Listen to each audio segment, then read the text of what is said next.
Hi everyone, nucleophilic substitution reaction हम लोग देख रहे थे और लास्ट लेक्चर में जो है nucleophilic substitution at trigonal carbon sp2 hybridized carbon के लिए देखे थे और एक इम्पॉर्टेंट कंक्लूजन उससे हम लोग निकाले थे। उसी पे आधारित यह क्वेश्चन,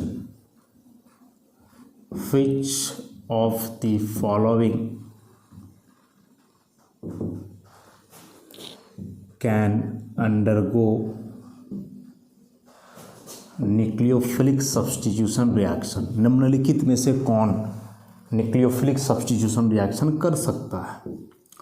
ऑप्शन में होगा CH3COH, CH3COOH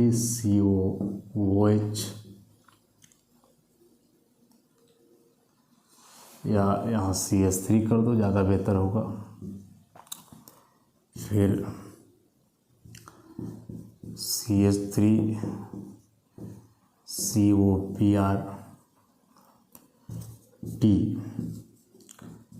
CH3C double bond CH2 CH3, ऐसा। और पूछ रहा है कि इनमें से कौन जो है न्यूक्लियोफिलिक सब्स्टिट्यूशन रिएक्शन कर सकता है। बताओ कौन कर सकता है न्यूक्लियोफिलिक सब्स्टिट्यूशन? तो अभी देखे हुए हम लोग ई जो दे करके रखा है तो फालतू का सिस्टम है, क्योंकि यहाँ कार्बन डबल बॉन्ड कार्बन है, खुद एक न्यूक्लियोफिलिक टाइप का सबस्ट्रेट है। तो न्यूक्लियोफिलिक कैसे होगा? ये तो हो ही नहीं सकता, नेवर। इनमें से C डबल बॉन्ड वो, C डबल बॉन्ड वो, C डबल बॉन्ड वो, ये सबके सब इलेक्ट्रोफिलिक नेचर के हैं। अब इसमें से इलेक्ट्रोफिलिक नेचर होने से नहीं होगा ना, वो कहे थे हम कि हटने वाले ग्रुप को देखना होगा। अब एक में जो है ऑप्शन नंबर ए में वो यहाँ H लगा हुआ है। हाइड्रोजन कभी लिविंग नहीं होता है, कार्बन हाइड्रोजन का बॉन्ड काफ़ी स्ट्रॉन्ग होता है, उतना आसान नहीं होता है तोड़ना। कार्बन कार्बन बॉन्ड का भी वही बात है, ये भी CH3 ग्रुप हटेगा नहीं। तो ये BR फालतू का बच रहा है। कार्बन ब्रोमीन का भी बॉन्ड काफ़ी वीक बॉन्ड है, ब्रोमीन का जो साइज इतना बड़ा है उसके वजह से। तो यह ग्रुप यहाँ से रिप्लेस कर सकता है दूसरे ग्रुप के द्वारा। तो C is the correct answer. This one will undergo nucleophilic substitution reaction. Nucleophilic addition इसमें भी होगा, इसमें भी होगा, इसमें भी होगा। एडिशन तीनों में होगा, सब्स्टिट्यूशन केवल इसी में हो सकता है। ठीक है, तो इतना याद रखोगे। खैर, ये तो हम इतना बताए केवल कि sp2 हाइब्रिडाइज्ड कार्बन में भी सब्स्टिट्यूशन हो सकता है न्यूक्लियोफिलिक, लेकिन उसके लिए कुछ सर्टेन कंडीशन है जो हम लोग देख चुके, समझ चुके, हटने वाले ग्रुप को लेकर के, लिविंग ग्रुप को लेकर के। बस मेन हम लोग को इसमें पढ़ना है sp3 हाइब्रिडाइज्ड कार्बन के लिए nucleophilic substitution reaction at sp3, या इसी को हम कहें टेट्राहेड्रल कार्बन, sp3 या टेट्राहेड्रल कार्बन। अब यदि sp3 कार्बन है, ध्यान से समझोगे, और बोले कि यदि इसे हमें बनाना है इलेक्ट्रॉन डेफिशिएंट, तो एक ही कंडीशन है कि इससे कोई मोर इलेक्ट्रोनेगेटिव सब्स्टिट्यूएंट को जोड़ा जाए, कोई भी मोर इलेक्ट्रोनेगेटिव सब्स्टिट्यूएंट को जोड़ा जाए। अब कार्बन से ज़्यादा इलेक्ट्रोनेगेटिव में सबके सब हेलोजन आ गए, नाइट्रोजन आ गया, ऑक्सीजन आ गया। एक कार्बन से ज़्यादा इलेक्ट्रोनेगेटिव है, सल्फर वगैरह भी है, लेकिन सल्फर कार्बन का इलेक्ट्रोनेगेटिव में बहुत ज़्यादा अंतर नहीं है, तो सल्फर को हम लोग नेगलेक्ट करके चलेंगे। तो कहने का मतलब कि वैसे कंपाउंड जिसमें कार्बन हेलोजन का सिंगल बॉन्ड हो, कार्बन ऑक्सीजन का सिंगल बॉन्ड हो, कार्बन नाइट्रोजन का सिंगल बॉन्ड हो, उनमें न्यूक्लियोफिलिक सब्स्टिट्यूशन रिएक्शन हो सकता है। और उसमें से भी वेरी कॉमन इसमें से हुआ दिस वन, हेलोजन को लेकर के, वेरी कॉमन ऐसा। अब जब यहाँ हेलोजन रिप्लेस करेगा किसी दूसरे ग्रुप के द्वारा, तो तरीका क्या होगा रिप्लेसमेंट का तरीका क्या होगा? याद करो, पिछला लेक्चर में जो है एक एग्जाम्पल दिए थे हम कि कोई ऑफिस में एक वर्कर है जिसका रिप्लेसमेंट करना है, जिसे सब्स्टिट्यूट करना है, उसके जगह पे कोई दूसरा वर्कर लाना है। तो दो ही बात हो सकता है, उसमें दो ही तरीके हो सकते हैं वहाँ नया वर्कर लाने का और जो पहले से वर्कर है उसे हटाने का। दो ही तरीका दो है, वजह तो हम बता चुके थे उसमें कि वजह क्या होगा, तरीके दो हैं। पहला तरीका ये है कि जिसका परफॉर्मेंस ख़राब था पहले उसको वहाँ से निकाल ही दिया जाए। हो सकता है कि एक आध दिन के लिए वहाँ, एक आध महीने के लिए वहाँ जगह खाली हो उसके जगह, उसके बाद फिर जब नया कैंडिडेट मिले, नया वर्कर मिले, तब उससे वहाँ लाया जाए। पहला केस हुआ कि जो खराब परफॉर्मेंस कर रहा था उसे पहले हटा दिया गया वहाँ से, उसके जगह पे वहाँ एक वैकेंसी क्रिएट हुआ और तब जाकर के कोई नया वर्कर उसे ज्वाइन किया। पहला तरीका ये हुआ। दूसरा तरीका ऐसे हो सकता है कि हम उसे पहले हटाएं ना, बल्कि जिसे लाना है उससे ले आए और हम देखें कि इन दोनों में अब बेहतर कौन है। एक तो हम पे मुझे जिस पे संदेह था शुरू से, जो थोड़ा फाकी मार रहा था उस पर, और एक नया लाए हैं उसे देखेंगे हम कि उन दोनों में बेहतर कौन है। अब पता चल रहा है कि जो नया ला रहे हैं वो पहले वाले से ज़्यादा फाकीबाज है, काहे लाएंगे उसको, तो मतलब ही नहीं बनता है।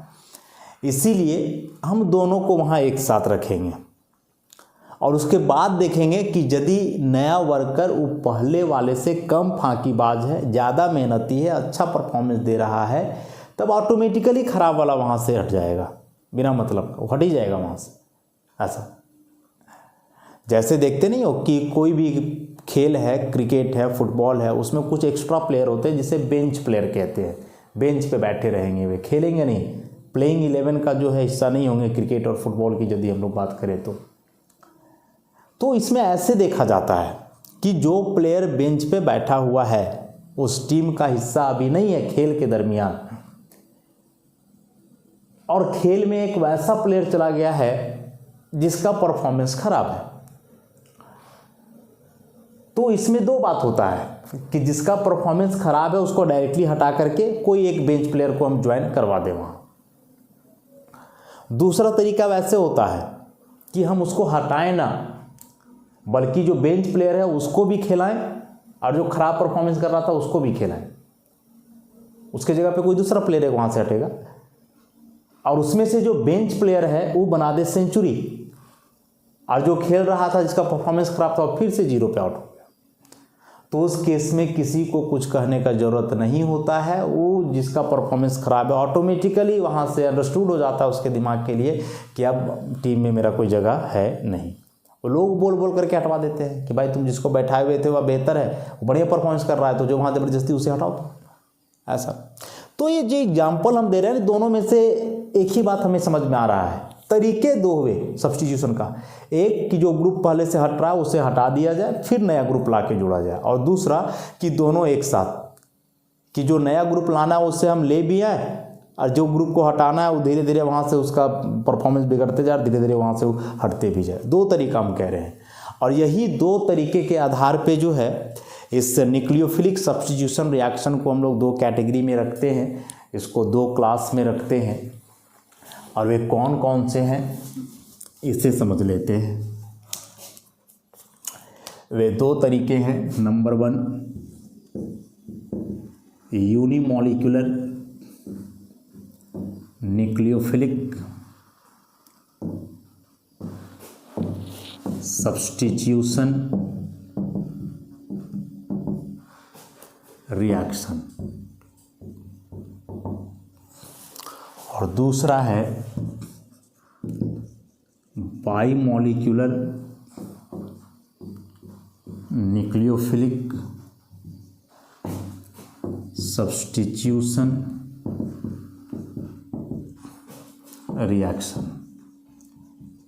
ये दो मैकेनिज्म है इस तरह के रिएक्शन को करवाने का, unimolecular nucleophilic substitution, bimolecular nucleophilic substitution reaction.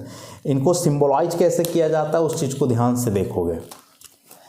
इसे हम लोग इस तरह से लिखते हैं,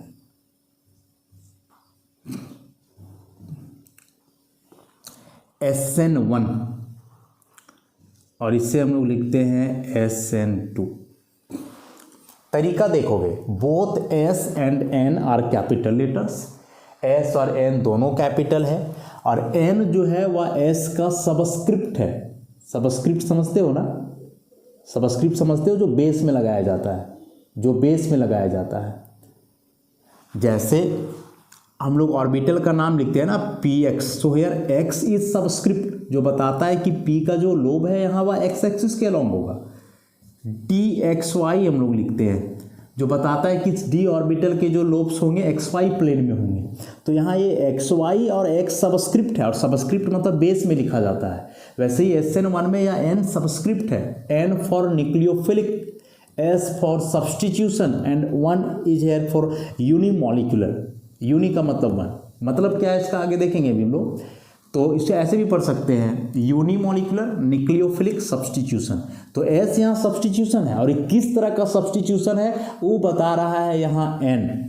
जैसे यहाँ ऑर्बिटल का लोब का है वो एक्स बता रहा है, एक्स वाई बता रहा है, वैसे ही किस प्रकार का या सब्सटीट्यूशन वो बता रहा है एन, कि न्यूक्लियोफिलिक सब्सटीट्यूशन है। इसलिए एन को एस के बेस में लिखोगे और 1 ऐसे एन का पावर में।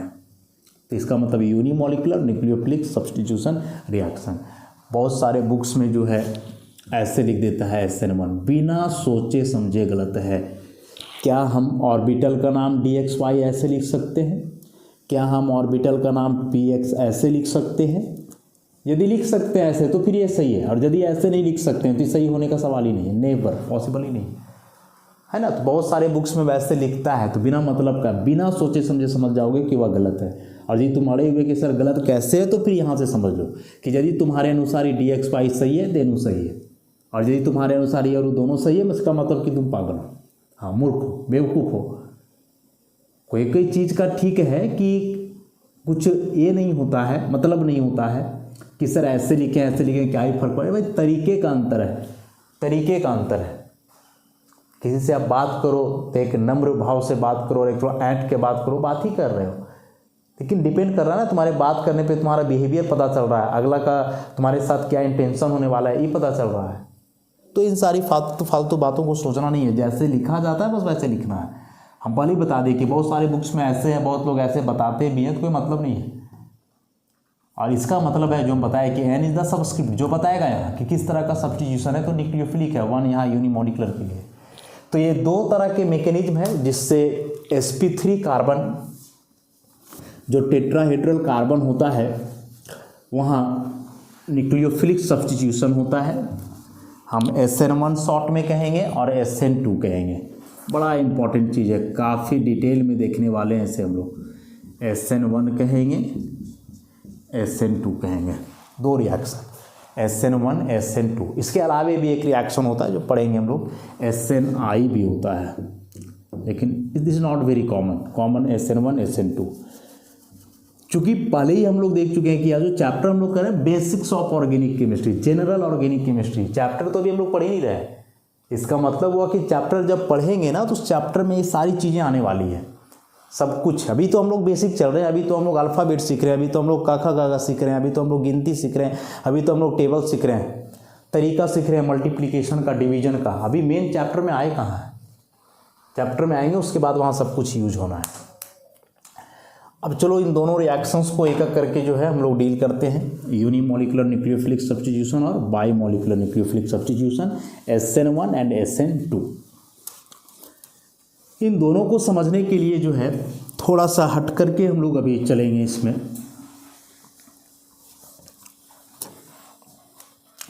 देखो किसी भी रिएक्शन में होता क्या है, पहले भी हम लोग देख चुके हैं कि रिएक्टेंट बदलता है प्रोडक्ट में। अब ऑर्गेनिक में हम लोग देखें कि रिएक्टेंट 2 तरह का होगा, एक जो मेन रिएक्टेंट होगा उससे हम सबस्ट्रेट कहेंगे, और दूसरा रिएजेंट होगा। रिएजेंट में हमने 2 देखा, न्यूक्लियोफाइल, इलेक्ट्रोफाइल। तो अभी हम लोग बेसिकली न्यूक्लियोफाइल से रिलेटेड है, न्यूक्लियोफिलिक सब्स्टिट्यूशन कर रहे हैं। तो इसका मतलब हुआ कि अब जब किसी हम सब्स्टिट्यूशन रिएक्शन को लिखेंगे, न्यूक्लियोफिलिक सब्स्टिट्यूशन को, तो ऐसे लिखेंगे, ऐसे लिखेंगे, सबस्ट्रेट प्लस न्यूक्लियोफाइल। तो यहाँ बन जाएगा प्रोडक्ट, और यहाँ से कुछ ग्रुप बाहर निकलेगा जिससे हम लिविंग ग्रुप कहेंगे। मतलब कि यहाँ रिएक्टेंट में 2 पोर्शन आ रहा है, सबस्ट्रेट और न्यूक्लियोफाइल का। अब यह जो प्रोसेस है जिसमें रिएक्टेंट प्रोडक्ट में कन्वर्ट होते हैं, इस प्रोसेस को हम लोग एक रिएक्शन का नाम देते हैं कि it is called a chemical reaction, जिसमें रिएक्टेंट प्रोडक्ट में बदलता हो। लेकिन वे रिएक्टेंट के मॉलिक्यूल्स जिस स्पीड से प्रोडक्ट में बदलेंगे, the speed with which reactant molecules are converted into product is called rate of reaction, is called rate of reaction. थोड़ा सा इसमें हम लोग और अभी डील करेंगे, थोड़ा सा और इसके अंदर जाएंगे कि रेट ऑफ रिएक्शन का मतलब तो अभी हम बता दिए कि किस स्पीड से रिएक्टेंट के मॉलिक्यूल प्रोडक्ट में बदल रहे हैं। तो यहाँ एक वर्ड का इस्तेमाल हम कर रहे हैं स्पीड, वेलोसिटी भी कह सकते हो इसको, सिमिलर टर्म्स है। और इसका फॉर्मूला होता क्या है, एक का डिस्प्लेसमेंट बाई टाइम, दूसरे का डिस्टेंस बाई टाइम, लगभग एक ही चीज़ है, लगभग डिस्टेंस और डिस्प्लेसमेंट आइडेंटिकल चीज़ नहीं है, लेकिन समझने के लिए भी हम लोग एक जैसे लेके चल रहे हैं। कहने का मतलब कि टाइम का फैक्टर जरूर आएगा कि विथ रिस्पेक्ट टू टाइम, कि इतने समय में आप कितनी दूरी तय किए, वो उसके लिए वेलोसिटी कहलाया, स्पीड कहलाया। तो उसी प्रकार से जो वर्ड यहाँ हम कह रहे हैं कि speed with which reactants are converted into product, तो उस स्पीड का मतलब यहाँ हुआ कि यहाँ भी टाइम के रिस्पेक्ट में तुम्हें देखना है। तो अब जरा तुम सोचो कि रिएक्टेंट प्रोडक्ट में बदलता होगा तो इस दरमियान क्या होता होगा। रिएक्टेंट प्रोडक्ट में बदल रहा है तो इस दरमियान आखिर होता क्या होगा। तो सिंपल सी बात है कि रिएक्टेंट का धीरे धीरे अमाउंट कम होता होगा, प्रोडक्ट का अमाउंट धीरे धीरे बढ़ता होगा, क्योंकि रिएक्टेंट ही तो बदलता है प्रोडक्ट में, रिएक्टेंट ही तो बदलता है प्रोडक्ट में। मतलब ड्यूरिंग या chemical reaction the concentration, concentration मतलब उसका amount, concentration of reactant decreases and at the same time concentration of product increases with equal ease, कि जिस रेट से रिएक्टेंट का कंसंट्रेशन वहाँ घटता है उसी रेट से वहाँ प्रोडक्ट का कंसंट्रेशन बढ़ता है। तो यहाँ हम लोग लाएंगे टर्म कंसंट्रेशन, जैसे यहाँ था डिस्टेंस डिस्प्लेसमेंट, वैसे ही यहाँ है कंसंट्रेशन। तो अब हम लोग रेट ऑफ रिएक्शन को थोड़ा इस तरीके से डिफाइन करें कि the change in concentration of reactant और product per unit time is called rate of reaction, कि समय के साथ रिएक्टेंट और प्रोडक्ट का जो कंसंट्रेशन चेंज करेगा वही उसके लिए रेट कहलाएगा, उस रिएक्शन का रेट। पहले हम लोग बोले स्पीड, कि किस स्पीड से रिएक्टेंट प्रोडक्ट में बदल रहा है, फिर स्पीड को हम लोग कोरिलेट किए यहाँ से, वेलोसिटी स्पीड को समझे, तो यहाँ से हम लोग को समझ में आया कि भाई टाइम होना चाहिए, तो टाइम यहाँ देखे। फिर हम लोग और अंदर गए तो पता चला कि रिएक्शन के दरमियान होता क्या है कि सबस्ट्रेट का अमाउंट या रिएक्टेंट का अमाउंट धीरे धीरे कम होता है, प्रोडक्ट का अमाउंट धीरे धीरे बढ़ता है। और तब हम लोग निष्कर्ष पे लाए कि अमाउंट का घटना या बढ़ना मतलब कंसंट्रेशन चेंज करना। सो कंसंट्रेशन चेंज करेगा विथ रिस्पेक्ट टू टाइम, तो इसी को हम लोग कहने वाले हैं रेट ऑफ रिएक्शन। अब यह कंसंट्रेशन आप रिएक्टेंट का ले लो या कंसंट्रेशन आप प्रोडक्ट का ले लो, लेकिन चूंकि रिएक्टेंट स्टार्टिंग मटेरियल है तो हम लोग इसे ज़्यादा कंसिडर करके चलते हैं, रिएक्टेंट को, प्रोडक्ट को उतना कंसिडर नहीं करते, रिएक्टेंट को कंसिडर करके ज़्यादा चलते हैं ऐसा। तो अब यह जो रिएक्टेंट है इसके कंसंट्रेशन पे बेसिकली डिपेंड करने वाला है रेट ऑफ रिएक्शन। इसके लिए हम लोग को अलग एक चैप्टर पढ़ना होता है, क्लास 12th में आप चैप्टर पढ़ोगे, फिजिकल केमिस्ट्री का एक बड़ा इंपॉर्टेंट चैप्टर है केमिकल काइनेटिक्स। उस चैप्टर में इस पूरी कहानी को जो है आप सुनोगे, समझोगे अच्छे से, अभी जितना ज़रूरत है हम लोग उतना कर रहे हैं। तो यह रेट ऑफ रिएक्शन अब हम लोग एक्सप्रेस करने वाले हैं रिएक्टेंट के टर्म में। तो उसमें से एक रेट लॉ होता है, और वह रेट लॉ कहता क्या है जरा ध्यान से देखोगे कि यदि कोई इस तरह का रिएक्शन है, ए प्लस बी से बन रहा हो प्रोडक्ट, ऑब्वियसली ये दोनों रिएक्टेंट हैं, तो रेट लॉ कहता है कि इस रिएक्शन का जो रेट है वह प्रोपोर्शनल होगा, डायरेक्टली प्रोपोर्शनल होगा। किसका? रिएक्टेंट के कंसंट्रेशन का। यदि रिएक्टेंट यहाँ सॉल्यूशन फेज का है तो हम लोग मोलर कंसंट्रेशन लेंगे, स्क्वायर ब्रैकेट यहाँ मोलैरिटी को बतलाता है, मोलर कंसंट्रेशन। सॉल्यूशन फेज में हो रहा है रिएक्शन तो गैसेस फेज के लिए पार्शियल प्रेशर वगैरह लिया जाता है। हाँ, तो इसके लिए क्या बोले कि इस टाइप के रिएक्शन के लिए जो रेट लॉ है वह कहता है कि ऐसे रिएक्शन का रेट डायरेक्टली प्रोपोर्शनल होगा रिएक्टेंट के मोलर कंसंट्रेशन का। यदि एक से ज़्यादा रिएक्टेंट है तो उन सारे रिएक्टेंट के मोलर कंसंट्रेशन का प्रोडक्ट लिया जाता है, गुणनफल ऐसा। और प्रत्येक कंसंट्रेशन टर्म का यहाँ कोई पावर आता है, वो पावर क्या आता है ये एक्सपेरिमेंटल होता है, ये हम लोग देख के नहीं बता सकते हैं। तो मान ले पावर इसका x आ रहा है, यहाँ पावर y आ रहा है। अब ऐसा हो सकता है कि यह x जो a का पावर आया है रेट इक्वेशन में, वह इसके केमिकल इक्वेशन का जो कॉफिशिएंट है उसके बराबर हो। x a के बराबर हो सकता है, नहीं भी हो सकता है।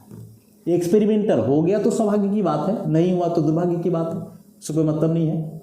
लेकिन ये डिसाइड करेगा x का वैल्यू यहाँ a के बराबर ही हो जाए, जरूरी नहीं है। x डिसाइड होगा एक्सपेरिमेंट से, याद रखोगे। उसी प्रकार से y यहाँ b के बराबर हो भी सकता है, y यहाँ b के बराबर नहीं भी हो सकता है, ऐसा।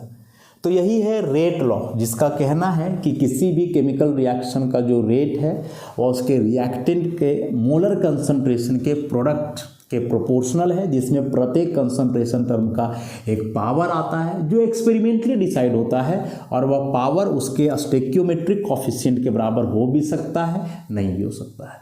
और यहीं से हम लोग प्रोपोर्शनलिटी का साइन हटाते हैं, तो रेट इक्वल टू यहाँ दे देते हैं कांस्टेंट स्मॉल k, और बाकी ये सब होंगे a का कंसंट्रेशन का पावर x, b के कंसंट्रेशन का power y।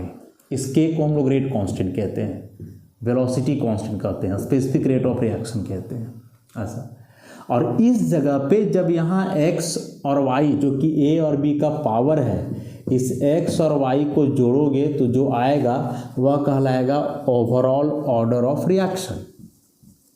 Overall order of reaction, reaction का क्या ऑर्डर है, इस पावर को हम लोग ऑर्डर कहते हैं। इसके लिए एक स्पेशल टर्म ही दिया जाता है कि किसी भी रिएक्शन का जो रेट एक्सप्रेशन है उसमें जो कंसंट्रेशन टर्म है उसके पावर को जोड़ दिया जाए तो रिएक्शन के लिए ओवरऑल ऑर्डर कहलाएगा वो। हाँ, जोड़ोगे नहीं, केवल x को लोगे तो x कहलाएगा order of reaction with respect to a, y कहलाएगा order of reaction with respect to b, लेकिन x y दोनों लोगे तो simply it is called order of reaction. और सिंपली ऑर्डर ऑफ रिएक्शन कहा जा रहा है, इसका मतलब कि यह सारे कंसंट्रेशन को लेकर के चला जा रहा है, ऐसा। तो बस इतना सा बात ज़रूरत है हमें अभी न्यूक्लियोफिलिक सब्स्टिट्यूशन SN1 SN2 को समझने के लिए। इतना सा बात क्या बताया, इसमें थोड़ा सा जल्दी से समराइज करते हैं हम कि कोई भी केमिकल रिएक्शन में या ऑर्गेनिक रिएक्शन, कोई भी रिएक्शन हो, रिएक्टेंट प्रोडक्ट में कन्वर्ट होता है। जिस स्पीड से कन्वर्ट होता है वह कहलाता है उसके लिए रेट। स्पीड कहने का मतलब हुआ समय के साथ रिएक्टेंट और प्रोडक्ट के कंसंट्रेशन में चेंजेज आना। तो पर यूनिट टाइम जितना कंसंट्रेशन चेंज करेगा रिएक्टेंट या प्रोडक्ट का, वही उसके लिए कंसंट्रेशन है। अब जिस हिसाब से रिएक्टेंट का रेट घटेगा, रिएक्टेंट का कंसंट्रेशन घटेगा, उसी हिसाब से प्रोडक्ट का कंसंट्रेशन जो है बढ़ेगा, ऐसा।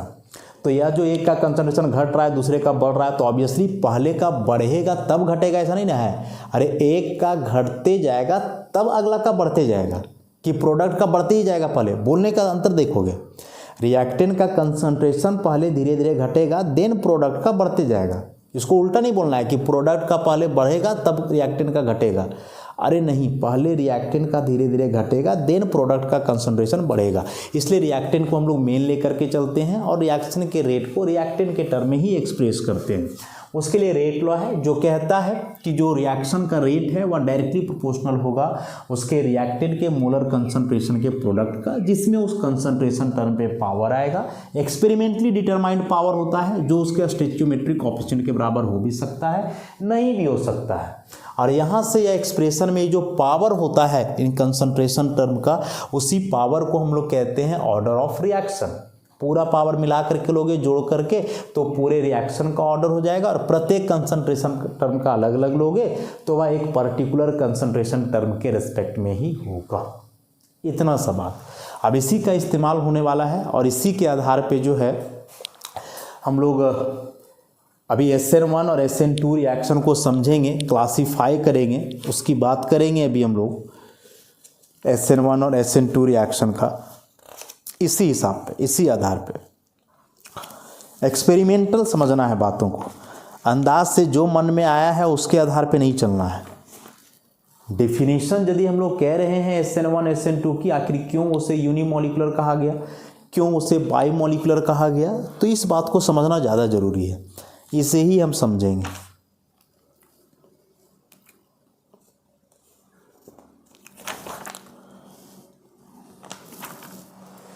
तो इसके लिए हम लोग ग्राफिकल मेथड वगैरह से चलेंगे और ढंग से देखेंगे इस चीज़ को। लेकिन नेक्स्ट लेक्चर में, अभी तक के लिए इतना थोड़ा दिमाग में बना करके रखोगे कि टेट्राहेड्रल कार्बन में सब्स्टिट्यूशन कैसे होगा, न्यूक्लियोफिलिक सब्स्टिट्यूशन कैसे होगा, इसमें क्या दो तरह के तरीके हो सकते हैं मैकेनिक में, SN1 SN2, और फिर बीच में जो नया कंसेप्ट हम लाए ऑर्डर रेट ऑफ रिएक्शन, इसके बारे में। बाकी नेक्स्ट हम लोग जो है आगे के लेक्चर से कंटिन्यू करेंगे। धन्यवाद।